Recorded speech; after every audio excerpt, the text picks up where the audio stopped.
Welcome to Bama Bug Fest on the Web, a virtual event dedicated to the fascinating world of insects.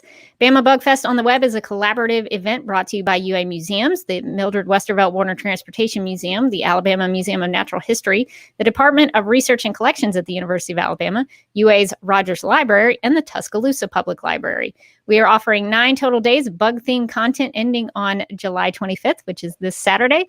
For a full schedule of events, you can go to bamabugfest.org and check out all of our past live streams and pre-recorded video and anything that's coming up. You can find all of the information there. Well, today, I guess I should introduce myself since you've heard me speaking. My name is Rebecca Johnson, and I am the UA Museum's Communications Specialist. And joining me today are Sarah Leuver, who is a DC Comics artist, and she's going to teach us how to draw the DC character known as Bumblebee. So thank you for coming back, Sarah. You taught us how to draw Spider-Man previously, so now we're going to draw a DC Comics character. So thank you very much for coming back to teach us how to draw another character. Sure thing. And also with us today is Dr. Megan Pimsler, who studies and researches bees. So I'm curious, Megan, did you know there was a superhero that was a bee in comics? No. Well, so in my childhood, I was very into the Marvel characters. So I wasn't as familiar. There is a Marvel character named Megan who's like part fairy or something. She's part of some like UK X-Men thing. So I remember her, but I don't remember this Bumblebee. Yeah, the Marvel universe seems to have a lot more insect characters. Spider-Man, the Wasp, Ant-Man, those kinds of Black Widow. So DC maybe. Yeah, go ahead. None of them are insects, right? Like Ant-Man isn't actually part insect or anyway related to insects. He's just communicating with them via pheromones. And True. A lot of these characters are mostly human, but with powers of insects. Well, Spider-Man was bitten by a spider. Like True. Technically, Ant-Man's abilities are all sort of science-based, like Iron Man a little bit. Yeah, right? That's true. It's all technology associated. Yes, that is very true. And also with us today is Allie Sorley, who's the Education Outreach Coordinator at the Alabama Museum of Natural History. Thank you for wanting to draw another character with us today. And I guess maybe we should just kind of, before we get started drawing, maybe we should let people know who Bumblebee is, because Bumblebee is not as well known as, say, Superman, Batman, and Wonder Woman.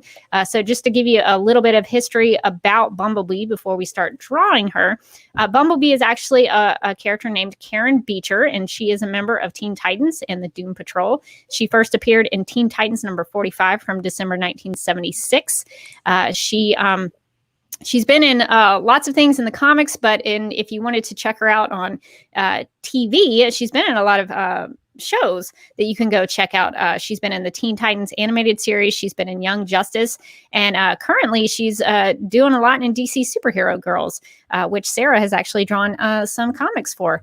And just a fun fact that I enjoy, Karen Beecher is actually, I think, currently in the DC Rebirth era. She's married to Mal Duncan, who is one of my favorite superheroes in the DC universe. He is known as Guardian. And Guardian, just a fun fact, there's 3 Guardians in the history of Guardian, but Mal Duncan might be my favorite version of Guardian. So that was really cool to learn. I didn't know that. So Bumblebee and Guardian are married in the current iteration of DC Comics. So that just kind of gives you a little bit of history of Bumblebee and the character we're going to be drawing today. So Sarah, how should we get started? I think we all have our paper and pencils ready to go. So how should we get started? So those are good, excellent. You got your paper, you got your pencil. If you want an eraser, if your pencil doesn't have one, and I guess maybe a sharpener should you encounter any lead-based problems going forward. But other than that, I think we're all set here, so we can just jump right in. I thought we could draw. You mentioned that I've worked on a chapter for DC Superhero Girls, the comics.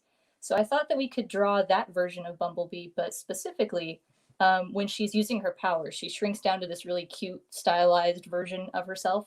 And I think that one will be easiest to learn to draw. So we'll be drawing Bumblebee using her shrinking ability. So what we're going to do is we're going to start with the head. I like to start there. It's just a circle. So kind of in the center of your paper, if you want to just draw a circle, and if you need to draw over a few times just to get a circle shape, that's totally fine.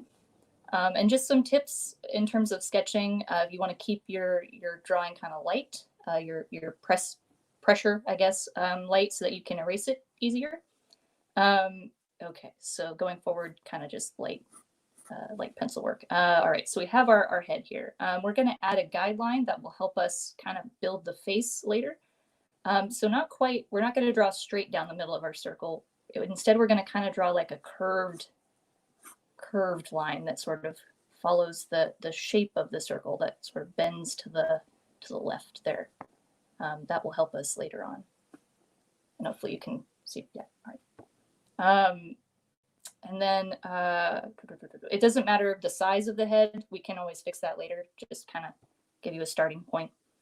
Okay, so now we're going to move on to her torso. So kind of right where the line that we've just drawn sort of hits the base of the circle, we're going to draw kind of like an arrow shape. It's going to point off to the left. And the bottom of this arrow should be a little bit longer than the top line. So you've got kind of this little pointing off to the side here. It's going to be the upper part of her torso, her chest. And then to complete the other side, we're going to do we're going to come off to the side here just a little bit. We're going to do sort of a curved line. Sort of follows our arrow that we've drawn. Hopefully that's easy to see. Okay, and then to complete our torso, we're going to draw kind of a trapezoid shape at the bottom here. So you can even draw kind of like a little light line there. We'll erase that later, but we're going to draw kind of a, and these lines are slightly curved. They're not quite straight, but we're going to draw kind of a, think of it as either a trapezoid or a triangle kind of shape. So that's the kind of her waist and hips right there. So now we have her head and her torso. Okay, so now we're going to draw her legs. So kind of starting just ever so slightly, not quite at this corner of the trapezoid triangle that we've drawn, but just a little bit off to the side here. We're going to just draw a line straight down. You can kind of curve it a little bit towards the bottom. You don't have to, but that's her leg, or one side of it anyway.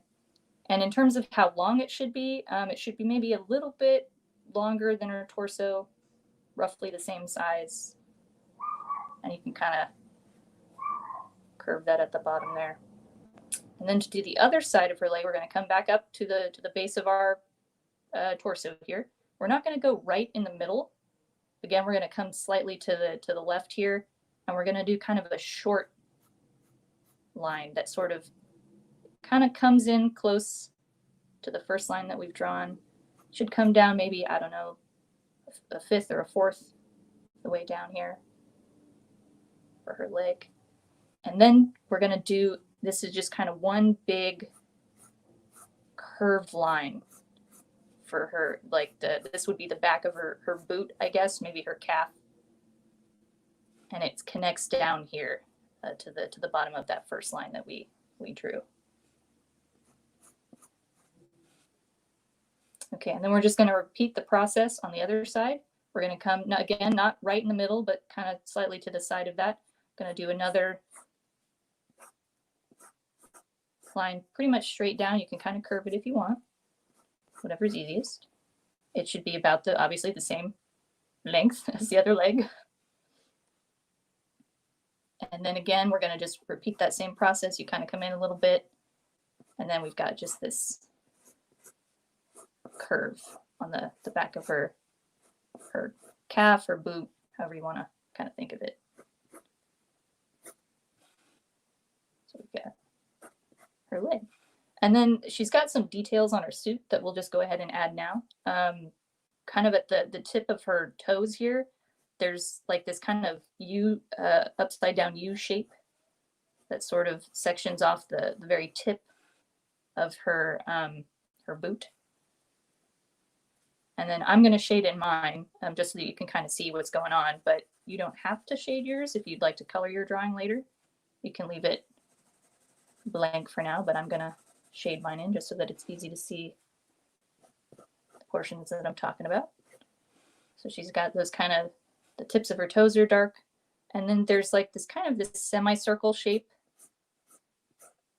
on the back of her calf or boot, however you want to think of it. I'm going to shade mine in so you can see. So we've kind of got those details happening there. Okay, so now we're going to come back up to the top of the torso and we're going to do the arms. Pretty straightforward, easy shape. It's kind of like a rounded rectangle or a tube, if you want to think of it that way. We're not going to come right up to this where the torso connects to the head. We're going to come slightly down, and we're going to just come off to the side here. And you're just going to do kind of this curved shape. In terms of how big or how far it should go, it shouldn't go past the bottom of her torso. It should come about the same point, a little above. In terms of the shape, flipper is the word that comes to mind if it's easy to think of it that way. But again, kind of this like sort of ovular rectangle. Her fingers are very easy in this design. They're just these little dark kind of lines that come off the very end of the arm. And there are only 4, I'm pretty sure. Again, it's kind of this sort of really stylized, small kind of version of the character. And then she's also got the same semicircle design. So you can kind of shade that right on her forearm or put that in, color it later, whatever you'd like to do. So that's one of her arms. And then we'll just kind of repeat the process on the other side. We're not going to come up to the top here. Part of her arm is obscured by her chest. So we're going to come kind of just below the point of this arrow, and we're going to do another one of these kind of rounded flipper type shapes. And again, if there's a line that you draw and you don't like, you can feel free to erase it. Or as you can see, I kind of just draw over my lines and then I clean it up later. And then again, we've got kind of her fingers. They just come off the very end. These little dark lines. And then again, we've got this kind of semicircle on her forearm there. Okay, so before we jump into the helmet, we'll go ahead and draw in the iconic stripes here. So we're going to start with the bottommost stripe. Pretty easy putting in the stripes. You just draw a line straight across. And then to make sure that the pattern is correct, I'm gonna shade mine in. This very bottommost stripe is a dark stripe. Her suit is not black and yellow. In DC Superhero Girls, it's brown and yellow. So this would be kind of a brown color. So then we're going to come up this is about a third of this kind of trapezoid shape. We're going to come up another third. I'm going to draw another line. And it's okay if these are not perfectly parallel. They're not that way in the design, actually. They're kind of offset. We're going to shade this in. If you wanted. You can color it later if you prefer. We're going to come up again, looking at this upper kind of portion of the torso into thirds. If we think about it, we're going to draw another line straight across. And actually, these two stripes kind of connect and they become one big stripe. So we kind of color that in there. And then one more stripe at the top here. Again, kind of a third of the way up. And there are her stripes. Okay, so now we're going to get into the helmet. So she's got, I'm going to just kind of, and if at this point, because we've drawn the whole body, you find that you don't like the size of the head that you've drawn. If you want it to be bigger or smaller, you can feel free to kind of fix that now. Just make sure that when you either, you redraw your head, that you have this kind of circle shape and our guideline, because the guideline is going to help us build the details of the helmet. Okay, so And again, kind of try to keep things light until you're sure you want to keep a line, because again, that makes it just easier to erase going forward. Okay, so kind of looking at our guideline here in the top, we're going to start at the top of the helmet and work our way down. So there's kind of this kind of V-shaped section of yellow at the top of her helmet. So I'd say about a fourth of the way down this kind of guideline, you can kind of eyeball it. We're going to do kind of this curved line that comes from the center here to the edge of our helmet.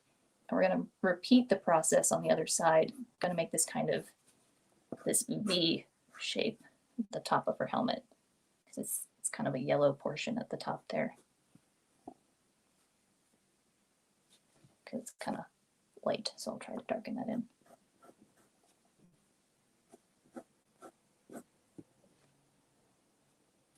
Okay, and then if we come just a little bit, it's hard to gauge a size there, but just a bit of a gap there, we're going to make a little mark for ourselves, because now we're going to draw like the visor portion of her helmet. And if you think about the shape that we're going to make, it's kind of going to be like a McDonald's M in a way. So we're going to start kind of, you can either start at the center or the edge, whatever you feel is easiest. And we're going to kind of do an upside down U, a curve. You can try to sort of match a little bit that one that we've drawn up there. And then on the other side, again, we're going to draw a curve, but the side of this curve actually kind of follows the edge of the circle that we've drawn. And I'm going to clean this up to make it easier to see, but let me just kind of clean this up a bit. Trying not to erase my guides that I've drawn. Okay, so let me just kind of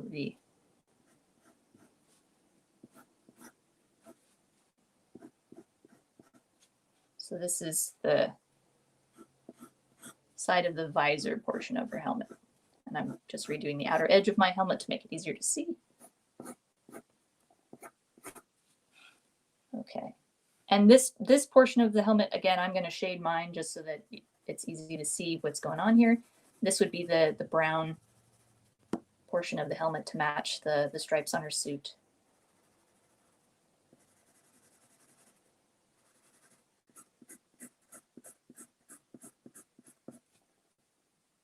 So we've got that top part of her helmet set. And then finally, to finish off just the details of her helmet, the visor sort of ends in this sort of it's kind of again, another upside down U, a sort of frown at the bottom.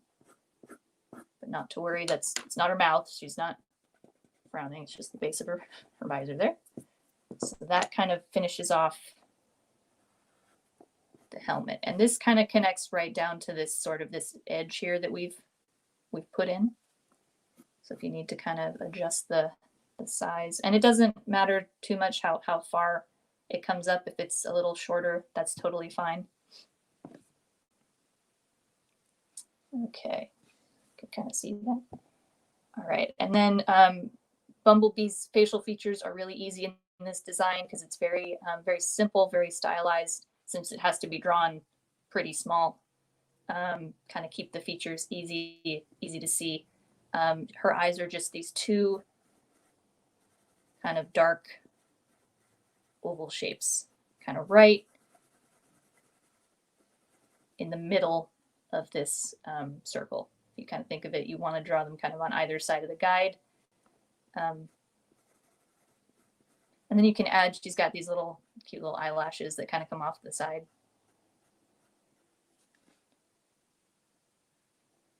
And then again, really easy. The last thing, you can't even really see her nose in this really simplified design. She's just got a little smile.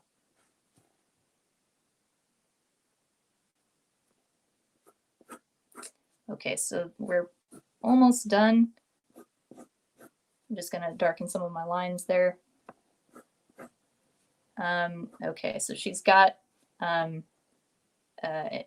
these antennae that come off the top of her helmet. So if you just want to, I kind of just arbitrarily pick on either side of the guideline that we've drawn, and I just kind of, they both curve to the left. You can see I kind of accidentally started to go the opposite way, but they both go kind of this way. They point. to the left there. And I'm going to just clean up my helmet just a little bit. Erase some of these extra lines. So the very last part of our Bumblebee drawing that we've got here, I'm going to erase my little example that I drew earlier, is her wings. So for this suit, she's got kind of a pretty big set of wings here. So starting, again, not quite at this juncture that we've made here, this little intersection of her arm, her helmet, and her torso, just a little bit slightly down, we're going to just come off to the side in this big kind of curved line. And it's okay if it's really big. The wings themselves are pretty big compared to her. So, and then to kind of complete that wing, we're just going to kind of make this sort of, again, this sort of curved line.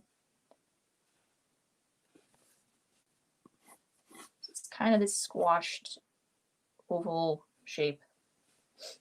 And then she's got kind of this smaller portion of her wing here. So I kind of start mine right in between her torso and her arm. I just kind of come down a little bit farther than her arm. And again, it's just another kind of squashed oval shape. And then if you want to kind of give it, again, I'm going to erase my little example up there. To give it to give your drawing a little bit of depth, you can kind of draw the other wing that's sort of behind the one that's closest to us that we can see. You can just do another kind of curved shape. Mine kind of comes off from behind the back of the head here. And then the wings are actually kind of transparent. You can see through them in this design. So if you kind of want to just do a little light line to kind of make it look like the one is in front of you, can't even really see it on the camera, but kind of give it that sort of look of depth there. So that is Bumblebee in this particular iteration. That is really cool. So just to show people, I do have, I think, let's see if I have, I have a few panels that I can pop up while everybody's sort of finishing their drawing, so we can see. Nice. So we can see what Bumblebee looks like in some of, I believe these are your pages. They are, yeah. Oh, I made it. Did it continue to be full screen? Okay, yes. So this is how Sarah draws Bumblebee in the DC Superhero Girl comics. So we do see the antenna and the helmet and the brown stripes. So we've got that. Yeah. So and oh, that's really cool up there with the wings to see that in color. So yeah. So that's what a Bumblebee looks like in DC Superhero Girls. So I guess we could compare our artist renderings to what Sarah taught us to do this morning. So I guess I can start if I can get this in the. So that's my little Bumblebee. Nice. Yeah, love it. Did okay. Yeah. Allie, have you finished your Bumblebee? Yes. Hang on, let me show you. I'm just darkening up some of my lines because her legs are pretty. Okay, so. Nice. Yeah. It's tough to see, I guess. She's It's cute, hard with though. pencil.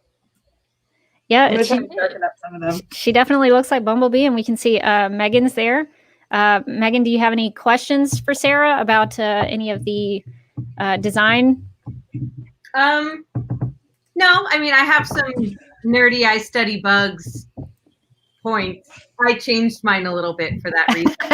Oh, nice. yes, please explain what you did to Yes. to Sure. change it. So you'll notice my Bumblebee has these like elbows. So real bumblebees are known for having these elbowed antennae. So their antennae come up and then they have a little like thing at the end. And so that's one of the characteristics that we use to identify bumblebees from other bees. So since I figured it was okay to take artistic license, I just added that in. And then the other thing is, I think the drawing is great. I don't want to say that I don't like the character design, because that is absolutely not what I'm trying to say. But bumblebees are in a large group of insects, bees, wasps, and ants. The name of the group is Hymenoptera, which means married wing. And so all of these insects are known for having little hooks on the bottom wings that attach to the top wings. So it looks like they have only one wing. And so you don't see the top and bottom wings separated from each other in bumblebees, which is why I drew mine. You can see this is my top wing with the bottom wing sort of attached to it. But those are just my nerdy bug notes, and it has nothing to do with the design of the actual superhero. Well, Megan, if you could write a comic book story featuring Bumblebee, what would your ideal Bumblebee story be? So, I mean, she'd be a bit of a supervillain instead of a superhero. Oh, why is that? Okay, so most bumblebees live in colonies, right? Where there's a queen who's got a whole bunch of her daughters who work in the hive and take care of their sisters and do all the work for her. So that's most bumblebees. But there are a few bumblebees that are very heavily armored, and they're called cuckoo bumblebees. And so this queen bumblebee will go into an established hive of a different species, have a fight with that queen and kill her because she's got much stronger armor than the other one. And then all of the worker bees will she'll eat all the babies, and then she'll have all the worker bees there just take care of her babies. So I think that could be translated into a comic book story a little easier than some of the other aspects of bumblebee biology. Oh, that's really interesting. Maybe like an evil Bumblebee. I'm sure there's a chance to do like an evil Bumblebee story. I was thinking not quite anti-hero, but like if it were told from her perspective, she's not a bad guy, right? Sure. Like, I kind of like it when stories have a little bit of nuance to the characters. Like, I mean, when I think of characters like, say, Batman, for example, he's not really one-dimensional. He's a complex individual that's got all these different kind of needs and wants. And so, like, I think that you could do some interesting storytelling with a character that this is what she has to do. And it obviously seems evil, but like, I wonder if most supervillains, I know that in a lot of comic books, supervillains are all, like, but, if there were somewhere the villain doesn't think of themselves as a villain. Well, all good villains think they are the hero. So that would definitely be a take you could go with for Bumblebee. That's really interesting to know that bees can sometimes be. It sounds like they're a little vicious. I mean, these are actually vicious. So bumblebees are called primitively eusocial. So when we think of bees, we often think of honeybees, where there's this queen, and honeybees queens live for like 5 years, and they can have thousands of babies, and the workers are always they listen and pay attention. Whereas in bumblebees, they are a little bit rebellious. So in honeybees, the workers can't ever lay eggs, but in bumblebees, the workers can sometimes lay eggs. And so if the queen starts to get sick, or even sometimes if some of the workers decide, feeling myself, workers will lay their own eggs in the places where bumblebees lay their eggs and try to have their own offspring instead of just taking care of the queens. So the queen has to go through, and she has to like make sure they're all her eggs. She's got these like rebellious teenagers trying to do their own thing. And then if the queen dies, the workers will all have this sort of like bullying fight where they all push each other around, and like whichever bumblebee is like the most alpha bumblebee, I guess, for lack of a better word, will become the new sort of pseudo queen. Interesting. Fascinating. Yeah, I'm not as familiar with Bumblebee and any rogue galleries that she has, but I wonder if she has like another bee villain that she encounters. I'd have to do more research on that. Sarah, I don't know if you know of anything like, do the DC superhero girls, do they have villains that they have to go up against that deal with Bumblebee as a character? I don't think so. Not Bumblebee specific, like themed around another insect. There's a DC villain, Insect Queen, but I don't think there's that's true. Accurate science linked to that. What wasn't that related to Lana Lang?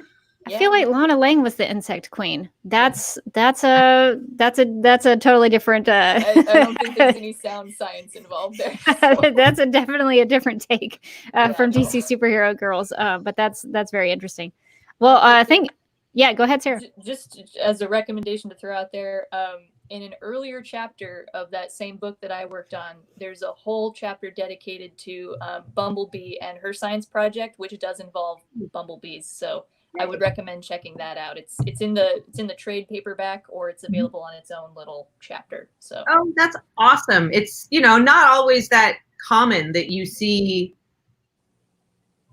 scientists, girl scientists being scientists. I think I love the diverse representation type of aspect. So I think that's really cool.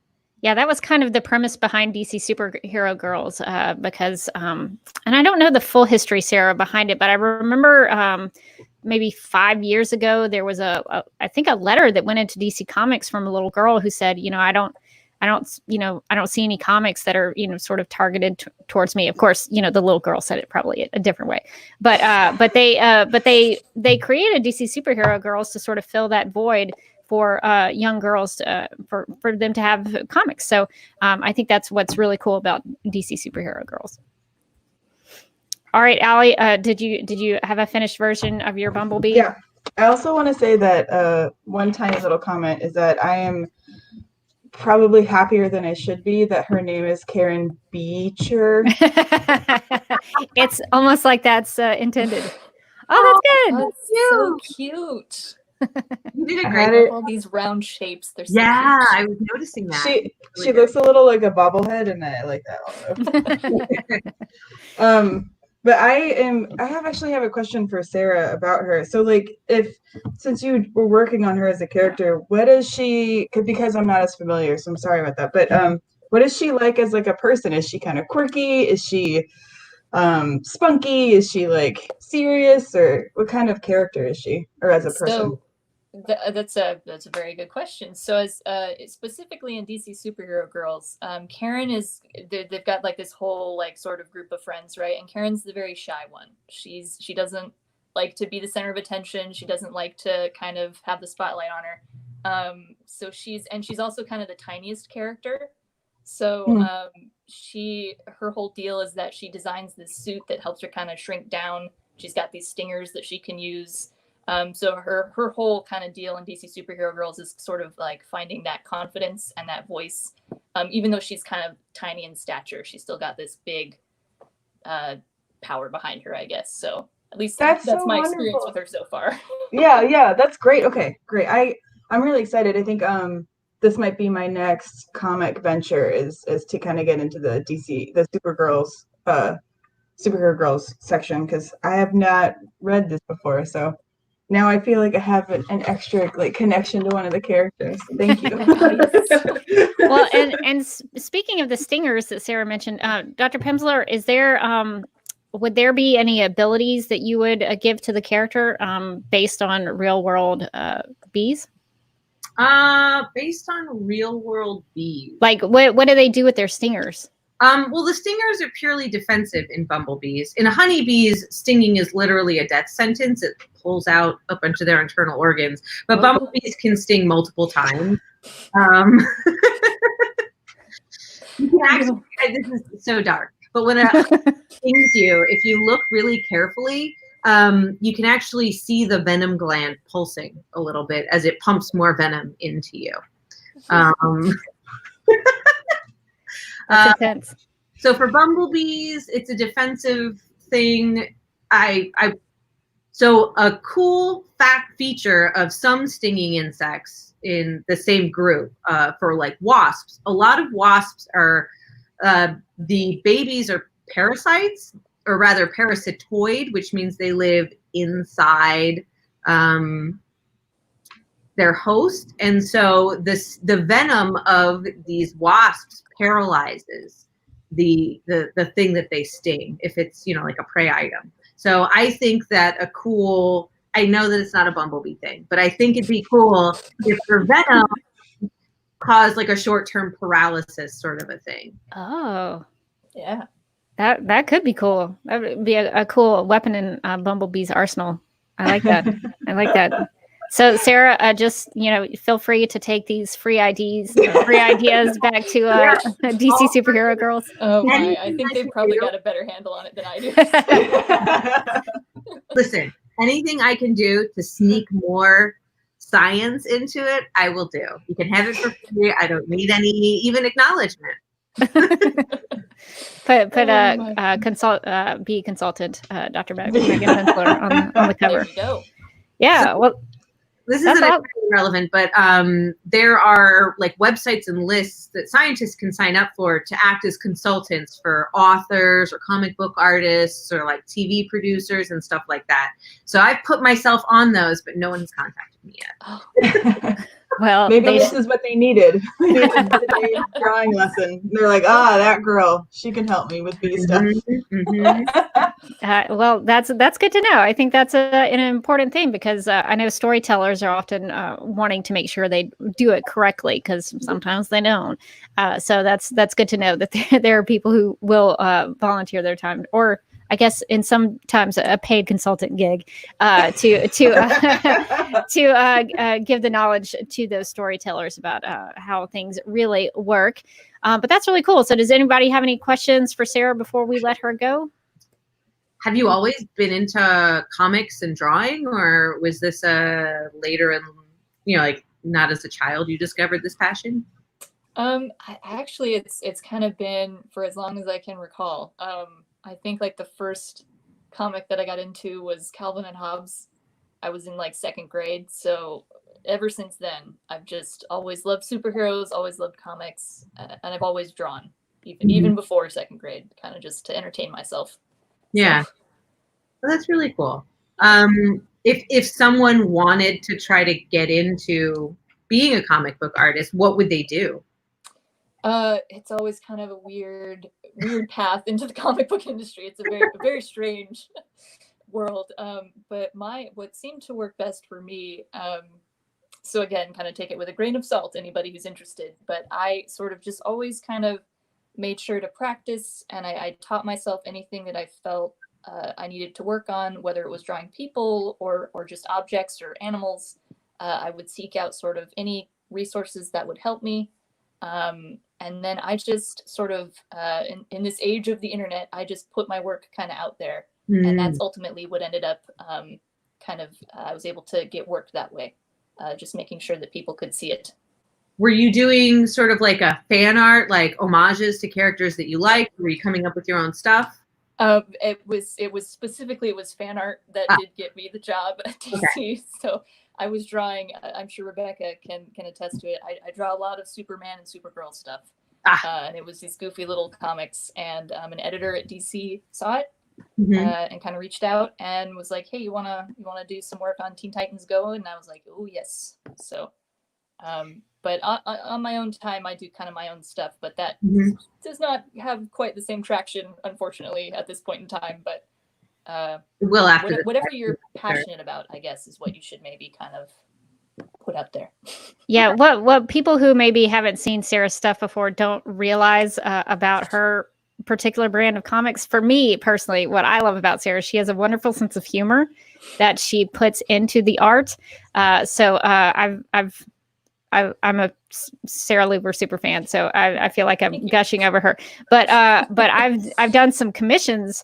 I've asked her to draw me some things, and what I get back is something that I wouldn't have expected because she inserted some humor in there that just was so delightful. So I highly recommend Sarah's stuff. So do you still do commissions? Can people contact you to do those kinds of things? Unfortunately not right now, okay. Just because of my work schedule, but if I do open them up, I tend to post it on my social media. So.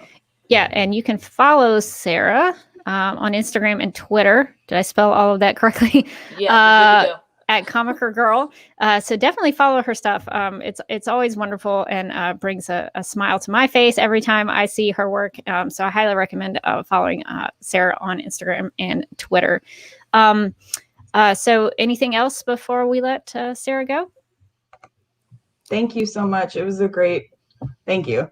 if I can end up with something at the end of it that looks kind of like what you did, I think that it means you're a great instructor. So thank you. Well, I'm glad that it all worked out. That it all. You guys did a really good job. Thank you for having me. Yeah, we definitely all ended up with something that resembled Bumblebee. So that says a lot about your ability to teach us. Yeah, it really does. And before we do let you go, we should mention that we had an art contest with Bama Bug Fest, so people could submit their artwork about insects or things they see out in nature. And we do have, if you go to bamabugfest.org, there's some links at the sort of towards the bottom of the page. We are now voting on those submissions. So if you would like to go and vote, go click on the links, and then help me out with this, Allie. You are to like the picture that you think should win. So go to Facebook and like whichever one that you like. I guess that makes sense. And the most likes wins. We're going to tally them up on all of our Facebook pages that we're posting to, and you will be able to pick our winners for each category. Yes.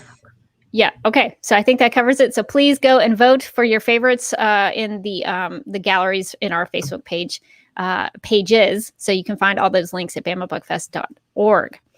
All right. Well, I guess that is going to do it for this drawing session. So thank you for joining us for Bama Bug Fest on the web today. Content will always appear at 10 a.m., 2 p.m., and 4 p.m. And we have a daily wrap up at 7 p.m. So if you have any questions that we didn't get to today, you can send us in some questions or you can leave some comments on this live stream, and we'll gather them up and we'll bring them to the 7 p.m. live stream. So you can always ask questions there. All those times are Central Standard Time. So just keep that in mind.